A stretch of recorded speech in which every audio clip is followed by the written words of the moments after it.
19,7 milliards de francs CFA, c'est aussi la concrétisation d'un engagement politique. Annoncé le 1er avril lors d'une conférence de presse par le porte-parole du gouvernement et ministre de l'Enseignement supérieur, le professeur Charles Elgar Mombo, cette mesure illustre les efforts consentis par l'État pour apaiser les tensions dans le milieu estudiantin.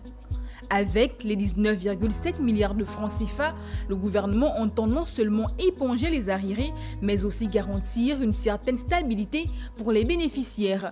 Car derrière ce montant, ce sont des milliers d'étudiants qui, depuis plusieurs mois, alertaient sur les retards de paiement et leurs conséquences directes sur leurs conditions de vie et d'études. 19,7 milliards de francs CFA, c'est également un signal adressé à la diaspora estudiantine.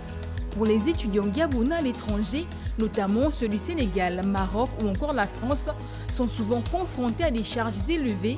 Cette allocation représente bien plus qu'un simple soutien financier. Elle conditionne leur maintien dans les établissements et la poursuite de leur parcours académique. Mais au-delà de l'effet d'annonce, la question de la durabilité demeure. Si cette injection financière apporte un soulagement immédiat, elle interroge sur les mécanismes à long terme pour éviter la répétition de telles crises. Entre gestion des fonds, anticipation budgétaire et réforme structurelle, l'enjeu reste de transformer cette réponse ponctuelle en solution pérenne.